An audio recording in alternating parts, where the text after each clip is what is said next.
Asterisk I moved across the country 6 months ago. Packed up, vanished, no announcement, no drama. Not one text, call, or where are you from my parents. Not even on my birthday. Then my dad called out of nowhere, not to ask how I was doing. No, he needed me to show up for my brother's wedding. To complete the family picture. It had been exactly 6 months since I left Arlington. 6 months of quiet mornings, iced coffee on a narrow balcony, and dinners that didn't involve pretending I didn't exist. And in all that time, not a word from my family, not one. They didn't notice when I ended my lease, didn't check when their birthday card bounced back if they even remembered to send one. I'd slipped out of their world like a ghost. And no one blinked. That day I left. March. Too hot for spring. I was taping the last box shut while Ray braced her foot on my half-zipped suitcase, and Jasper lifted a crate of kitchen stuff like it owed him money. Still can't believe you're really doing it, Jasper muttered, hauling the box toward the U-hall. Ray wiped her forehead with her hoodie sleeve. You really won't even text them? Just like that. I kept my eyes on the Sharpie in my hand, labeling a box bedroom. Donate. They haven't asked where I live in 3 years, I said. Why would I tell them I'm leaving? Neither of them argued. They just helped load the last of my life into a truck and watch me close the door on 10 years of silence. I moved to Ashland, Oregon. Small place, 1 bedroom, older kitchen, decent view of the pines behind the complex. But it was mine, fully mine. I hung my own photos. I cooked actual dinners. I started watering herbs in the kitchen window and made lists of things I might grow. Someday lavender, mint, thyme. Jasper and Ray visited when they could. Grandma Edith called every Sunday. No one else did, and weirdly, that was fine. For the first time in my adult life, I felt held, even in the quiet. Until last week, when my phone rang and the screen lit up. Theodore Rhodes, my father. I didn't answer right away, just stared at the name like it belonged to a different person, a different version of me I'd peeled off and left behind. Fourth ring, I picked up. You need to come home next weekend, he said. No. Hello. No, how have you been? Just, I command. I didn't ask why. I already knew it wasn't about me. I've got plans, I said flatly. Can't. Silence.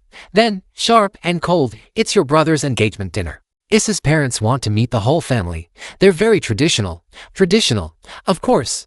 Not a reunion, not a real invitation, just a performance. Line up a daughter-shaped prop at the table to make things look right. I won't be there, I said. What do you mean you won't be there? I mean exactly that. I have plans. You need to understand this is important for your brother's future. They're high-profile people. It'll reflect badly if you don't show up. There it was. Not we miss you, not we want you there. Just optics. Just shame management. I moved to Oregon 6 months ago, I said slowly. I'm not flying across the country for a dinner I wasn't invited to until now. Silence again. Thicker this time, heavy. You moved to Oregon without telling us. You didn't know where I was before. Why would that be different now? How dare you move without telling your family? What's your address? I almost laughed. Do you even remember my last one? He didn't answer. That's not the point. It's exactly the point. You're not being reasonable. This isn't how families work. No, I said. But it's how ours has always worked. And I hung up. No hesitation. No regret. Just silence. Then the phone rang again. Missed call. Then another. Then a text from him. Then from my mother. Then from Cal, my golden boy brother himself. I didn't reply. Instead, I made tea, sat on the balcony, let the cold air bite my skin while I stared into the pines and realized I didn't feel bad. I felt free. The next day, the guilt started. First soft. Sweetheart, this isn't like you. You've always been so respectful. Callum is counting on you. Then sharper. You're being selfish. Just come for one night. Smile. Say a few words. Then leave. Finally, threats. If you don't show up, my father said, you're out of the will. I let that sit. Then replied, calm as ever. I make more money than all of you combined. He inhaled like I'd slapped him. You're bluffing. If you ever asked about my life, I said, you'd know I'm not. He hung up. And just like that, the roles we played for decades burned up like old paper. I didn't miss them. Asterisk. By the end of the week, I'd received 6 voicemails, 11 texts, and 2 emails with subject lines like, family should stick together and can we talk? I didn't answer a single one. Instead, I went for a walk in Lithia Park, bought myself overpriced pastries from a bakery where the barista remembered my name, and sat on a bench under a maple tree, reading a sci-fi novel. When I came home that evening, there was a voicemail from my mother. Her voice sounded tight, like she was pretending not to be furious. Delaney, "Sweetheart, this isn't like you. Your brother's counting on you. Issa's parents are formal people. We need to show unity." "Unity? Where? Was that unity when I was the only kid paying my own tuition? Where was it when I won first place at regionals and Dad said, 'Let's not make a big deal out of it. Callum has finals.' Now I was supposed to show up, smile, and pretend the fractures weren't real. I'm not going," I told her the next time she called. She let out that passive-aggressive sigh I knew too well. "Delaney, don't be difficult." "I'm not. I'm being honest. It's just one dinner. Smile, say a few words, and then disappear again, if that's what you want." "You mean like I already have?" I said. She hung up. Next came Callum. His tone was different, less angry, more confused. "Look, I don't know what's going on between you and Mom and Dad, but can't you just show up, for me, for him? Where was he when they forgot I existed at every birthday dinner? When I cried alone in my room while he got the car for graduation? When I begged him once to speak up, and he shrugged?" "No," I said, steady. "Not this time." The next day, my father called again, his tone different, cold, mechanical. "If you don't show up to this wedding, you're out of the will." I let the silence stretch. Then, without blinking, "I make more money than all of you combined." He inhaled sharply. "You're bluffing. If you'd ever asked about my life, you'd know I'm not." Click. He hung up. That was the last call I took. The messages still came in waves of guilt, then anger, then guilt again. I didn't respond. Instead, I sat down with my laptop and pulled up the listing I'd saved a week before. A house, modest. 3 bedrooms, cedar siding, enough land for a garden. I wasn't just moving on, I was building something. The next day, Grandma Edith called. She always called. Every week, rain or shine. No agenda. No performance, just to check in. "Hi, sweetheart," she said, voice steady. "How's the air up there today?" "Cool and quiet," I said. "Just how I like it." We talked about the lavender I was growing on the balcony, about the deer that wandered near the fence, about the way the light hit the window when I made coffee. Then she said it. "They asked me to call you." I didn't react. Just waited. "They didn't say it directly, of course," she added, "but they want you at the wedding. For the pictures. For Issa's parents. It's not about you. It's about them being watched." I figured. I said, "They want me to pretend again." I told them not to ask me to guilt trip you. That's not my job. That's why I picked up, always. "You're not going?" she asked gently. "No," I said. "Good, I wouldn't either." We stayed on the phone until my tea went cold. She asked about the house, the price, the colors I'd paint the kitchen. By the time we hung up, I'd reopened the mortgage calculator. The wedding day arrived. I didn't board a plane, didn't book a ticket, didn't send regrets. Instead, I spent the morning hiking a trail outside town, breathing in pine and mist, weaving between ferns and ancient stones. No phone, no panic. Just silence. When I got home, I missed call from Edith. Called back instantly. "Well," she said calmly, "the wedding happened." I waited. It was tense. That kind of politeness that smells like a funeral. Your parents barely spoke. Mira was fidgeting all through dinner. Issa's mother kept looking around like she was expecting someone. Yes. When she realized you weren't coming, she asked where you were, why you weren't at the engagement party, why she only heard about you a few weeks ago. I blinked, and they lied, said you were sick, then that you were traveling, then that work had called you away. I exhaled slowly. She didn't buy it, not a word. She kept asking. She's not stupid. Apparently, she had a private talk with your mother after the rehearsal. No one knows what was said, but your mom came out white as a sheet. I almost smiled. What about Callum? Distracted.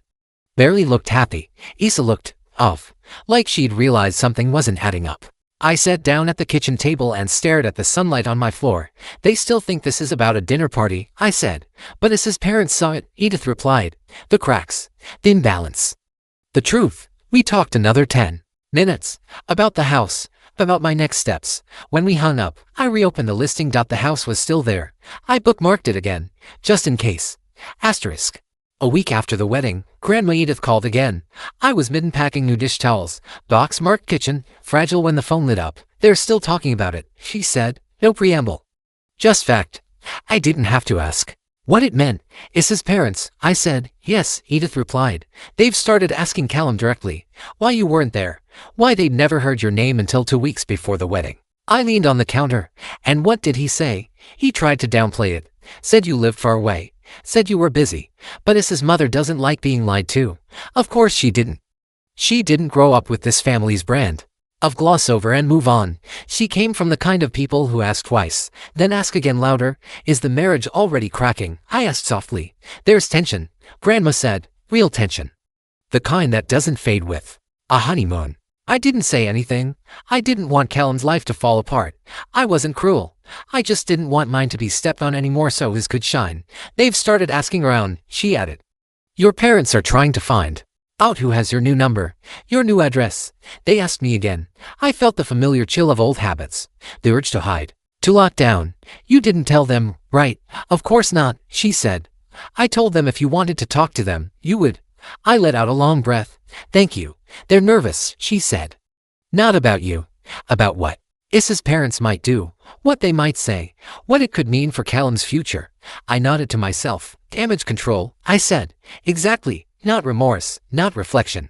Just scrambling to fix the optics. Again, I looked around my kitchen, sunlight on counters, open boxes stacked neatly, herb pots in the window. This wasn't just where I lived, it was mine. They're the ones who disappeared, I said quietly. They just didn't notice until someone else did. Edith didn't reply, but I could hear her inhale, slow and proud. Later that day, I lit a candle by the sink, played an old jazz playlist, and folded every towel in my house like I had a dinner guest arriving, except the only guest was peace. The envelope came 2 days later, plain white, no return address, but I knew the handwriting before I even opened it. My father's neat, forced block letters. The kind of handwriting that said, if it looks tidy, maybe it's not broken. I didn't bring it inside. I walked straight to the backyard fire pit, struck a match, and dropped it in. It curled, blackened, disappeared. I already knew what it said. The next morning, I signed the final mortgage paperwork. My name on every line. No cosigner, no backup plan. Just me. Jasper texted 2 minutes after I sent the photo. Jasper, holy hell, you bought a house. Me, yes. Jasper, I'm coming next month. Ray too. We're planting tomatoes. No negotiations. Me. Deal. They arrived 3 weekends later. We painted the bedroom a soft green and ate cold pizza on the floor. Ray sang along to every song on the playlist while Jasper tried to fix the sink. My family never called again, not directly, but Edith did. They're rattled, she told me. Issa's mom asked more questions. Why you weren't in the family photos, why you weren't mentioned in the program. And your mother tried to say you lived abroad, that you had a demanding job, but she fumbled the details. Issa's mother didn't buy it. I smiled without meaning to. Callum's not sleeping well, she added. I paused. Guilt, no, worry. He's realizing that not showing up has consequences. I sat down on the porch steps and watched the wind shift the garden soil we turned yesterday. Is Issa asking questions too? She is. She doesn't like that there are holes in the story. She married into a mystery, I said. Edith chuckled. It's catching up to them, I said. Yes, she said. But they're still acting like it's a PR crisis, not a reckoning. That night, I planted thyme and cherry tomatoes in the garden bed beside the fence. My hands smelled like earth and rosemary, and for the first time in years, I didn't feel like I had to shrink to survive. I changed my phone number the next morning. Only 4 people got the new one: Edith, Jasper, Ray, and my boss. That was enough. No more unknown numbers. No more guilt in the shape of a ringtone. I ordered new locks the same week, not out of fear, out of finality. Weeks passed. Callum didn't call. My parents didn't write. But Issa followed me on Instagram. A brand new account. No posts, just my name in the follower list. I didn't follow back, but I posted something that night, a photo of my backyard at sunset, golden light spilling across a raised bed full of new growth. No caption. She saw it. I know she did. The next morning, the account disappeared. Asterisk. It started with an email, a polite 2-sentence message that arrived in my inbox one Tuesday morning, sandwiched between a newsletter from my mortgage lender and a grocery coupon. From Issa Lawrence. Subject: I hope this isn't an inappropriate message. Delaney, I know this is unexpected, but I'd like to talk. When and if you're comfortable. No pressure. No pressure. I stared at the screen, and moving, for a full minute. I hadn't said her name aloud since the wedding. I didn't reply. Not right away. But I didn't delete it either. Instead, I called Edith. She reached out, I said, to apologize. She asked, I don't know. She just wants to talk. You don't know her anything. I know, but you're thinking about it anyway. 2 days later, I replied, 1-line email is fine. I'm not up for a call. Her response came within an hour. Thank you. I know this isn't easy. I just have questions, honest ones. And I think you're the only one who'll give me real answers. She didn't ask me where I lived. She didn't push. Just sent a follow-up, "Can I ask about your childhood?" That word caught in my throat. I stared at the screen again. Then typed it wasn't a childhood. It was a resume. A long list of things I tried to do to be seen. There was a long pause. Then her reply, "Callum never mentioned you. Not once. Not until your dad said you wouldn't be at the wedding." I didn't even know he had a sister. Of course he hadn't. It wasn't convenient. I wasn't an asset. I didn't make him look better. I typed. He never had to. I was invisible by design. That night, I couldn't sleep. I sat on the porch with a blanket over my legs, sipping cold tea, rereading the emails. The next one came at 1:12 a.m. "Did you ever feel like they cared? Even once?" I didn't reply right away. Instead, I stared at the stars and thought about the time I broke my wrist in 8th grade. And my mother made me take the bus home with it wrapped in a hoodie because Callum had a dentist appointment. Or when I got a scholarship and my father said, "Well, that's one less thing we have to budget for." I finally wrote back, "I stopped asking that question years ago." 2 days passed. Then Issa called. Yes, called. My new number. Only for people had it. Edith, Jasper, they, my boss, someone had cracked. I let it ring out. Then a text. "Issa, I'm sorry. I didn't mean to cross a line. Callum told me about your new number." I asked him how he got it. He said your mom gave it to him. My chest went cold. It hadn't even been a month.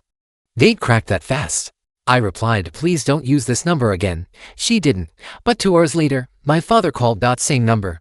I let it go to voicemail. Then listened. "Delaney," he said, already annoyed. "We need to talk. Enough is enough. I don't know what you've been saying, but it's causing real problems." Issa's parents are furious. They're asking why we kept you a secret. They're asking if we're hiding something. And now Callum is spiraling. "You've made your point. Come home and help us fix this." I sat down. Slowly. "Come home. Help them fix this. A lifetime of being invisible wasn't a leak in the ceiling. It wasn't something you patched with tape and a smile." The next day, I texted Edith. They gave Callum my number. She didn't reply right away. Then, "I'll handle it. Don't worry." I didn't ask what she meant, but the next call I got wasn't from my family. It was from Issa. Blocked number. I answered without thinking. "Delaney," her voice was shaky. "I just need to ask one thing." I waited. "Why didn't anyone talk about you, ever?" I paused, then said, "Because they didn't need to. I was never the story they wanted to tell." Silence. "I think I'm starting to see that," she whispered. Then the line went dead. I thought that would be the end. But 2 days later, Jasper sent me a screenshot, a post on Issa's social media. "Some things you discover too late, and when you do, it changes everything." Below it, a photo of a wedding ring in her palm. Not on her finger. The caption, "Truth is heavier than silence." The comments were already flooding in. I didn't reply, didn't text, didn't call, but I sat in my backyard with the last of the sunlight on my shoulders and knew something had finally cracked. Not just in the marriage. In the illusion. Asterisk. The news broke on the Sunday. Not in headlines, not on TV, but in the kind of quiet, viral way only small-town gossip can ignite. Issa had left Callum. No press release, no drama, just deleted photos, an empty finger, and a locked profile. The caption she'd posted days earlier, "Truth is heavier than silence," spread like wildfire across their friends' circles. By Monday, my mother called Edith in full panic. She said Issa's parents confronted her. "Grandma told me about everything, about you." I didn't ask how much everything meant. "They feel lied to," Edith added, and Issa's mother apparently said, and I quote, "You can't build trust on omissions." I blinked. "That's poetic." "She's furious. Not just about you, about the deception, about what it says. They wanted a wholesome family," I muttered, "and got a cover-up with a missing daughter." That week, I didn't answer any unknown numbers. Not when my father called 4 times in one afternoon. Not when Callum texted, "Can we talk, please?" Not when my mother sent a voice memo I deleted before it could load. But I did get one letter. Handwritten. From Issa. It arrived in a blue envelope with no return address. Just a single stamp and careful cursive. I sat on my porch swing, tore the seal, and read, "Delaney, I'm sorry. Not just for what happened, but for how long I let myself believe it was normal." I didn't know the full truth, but I saw enough to start asking questions, and once I did, I couldn't unsee it. I don't know what happens next, but I couldn't stay in a story that left someone out on purpose. Thank you for answering my emails. Even that was more kindness than I ever expected. I folded the letter and slid it under my candle jar. Later that night, I lit a match and Burned it. Not from anger. From release. That same weekend, I hosted my first backyard dinner party. Nothing fancy. Mismatched chairs, paper plates, grilled peaches. Jasper brought wine. Ray made a playlist. A neighbor dropped off a pie without saying a word and just waved through the fence. We laughed until the citronella candle burned out. No one asked about my family. No one mentioned Callum. It was the kind of evening that made silence feel like safety. But the storm hadn't passed. On Tuesday, Grandma called again. "They're unraveling," she said without hesitation. "Your father's furious. He thinks his family might go public." "About what?" "About the lies, about the wedding, about everything they tried to cover up. They think they're the victims," I said. "They always have. What about Callum? He's not taking it well. I think this was the first time something broke and no one rushed in to fix it for him." I stood at the kitchen counter, thumb pressed to the rim of my mug. "That must be hard," Edith sighed. "It is, but it's also overdue." The next day, I blocked my family on every platform, not out of pettiness, out of preservation. I changed my email, deleted my old accounts, updated my work records, made my bubble smaller. And then I went on a hike, one of those long ones that takes the entire day and leaves your legs shaking. I reached the top of a ridge overlooking the valley and just stood there, sweat cooling on my neck, listening to nothing, the kind of silence you earn. When I got home, a package was waiting at my door. No name, just a black box and an envelope taped to the top. Inside the envelope, a letter, short, "I'm sorry. I really didn't know. Callum." Inside the box, my childhood trophies. All of them. Science fair plaques, debate ribbons, the spelling bee medal I won in 5th grade that nobody showed up to, every piece they'd never displayed. I didn't cry. I didn't feel rage.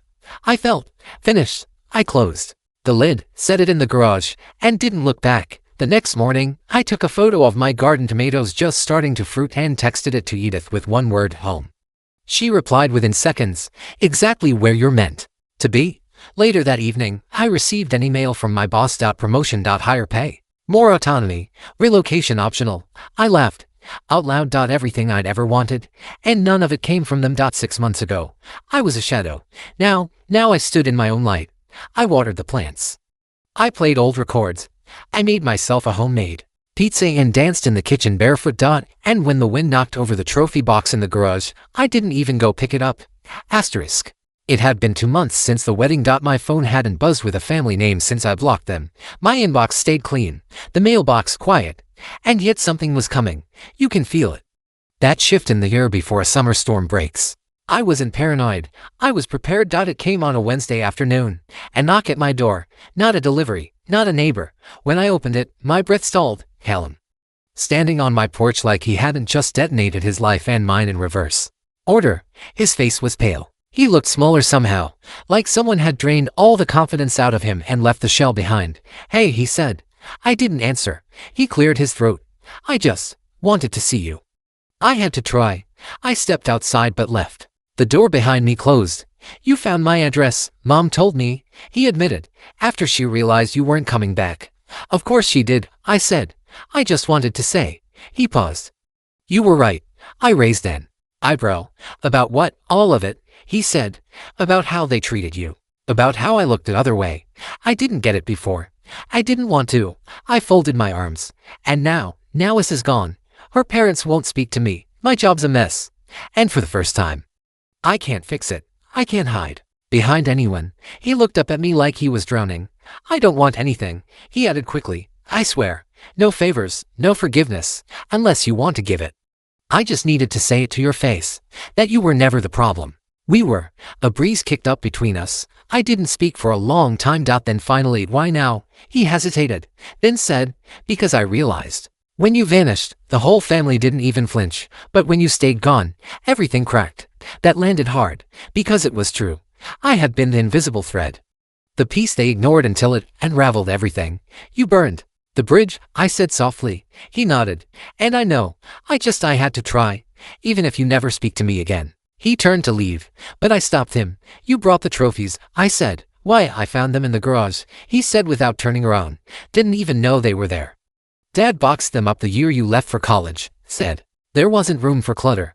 I let that sit. Then, "They were never for them. They were for me." He nodded once. "They should have been on the mantle." He walked away without another word. I didn't watch him go. I went back inside, closed the door, locked it, and exhaled. That night, I hosted my second backyard dinner. Same mismatched chairs. New neighbors, Jasper manning the grill with tongs like a weapon, Ray barefoot again singing into a spoon. We lit sparklers just because we could. And as I stood at the edge of the garden, wine glass in hand, Edith called. I picked up on the first ring. He came to see you, she said. You know, he told me first. I didn't stop him. I figured it was your choice. It always should have been. We sat in silence for a moment. Then she said, you did it. Delaney. Did what? Broke the cycle. The wind stirred the tomato leaves beside me. Is it weird that I don't feel victorious? I asked. No. She said gently, you feel real. That's better. After the call, I went back inside and found the trophies where I'd left them still in the garage, some still tipped over. I carried them to the fire pit, one by one. I let them go. Plastic curled. Ribbons shrank. Metal hissed in flame. Not from anger. From closure. The next morning, I got an unexpected envelope in the mail. Inside, a deed. My deed. Stamped. Filed. Final. The house was officially mine. Underneath it, a single card from Jasper and Ray. You built something better, and we'll never let you forget it. That night, under a string of patio lights and a sky full of stars, I planted new seeds. Basil, wildflowers, a fig tree, and as I tucked the soil over each one, I realized something. You don't always get justice. Sometimes, you get peace. Sometimes, you get a life that no one else can touch. And sometimes if you're lucky you get to burn the lies and bloom anyway. Now I have to ask you something. If the people who broke you came back not with apologies, but with regret, would you let them in? Or would you close the door and finally start living? Tell me in the comments, because I really want to know. Asterisk. That's the end of today's story. Did things turn out the way you thought? Or were there some surprises along the way? Share your thoughts in the comments. I'd love to hear what you think. If you enjoyed this journey, don't forget to hit the like button. And if you haven't joined the community yet, now's the perfect time. Subscribe and turn on notifications so you're always the first to catch new stories. Thanks for watching. And I'll see you in the next adventure. Asterisk.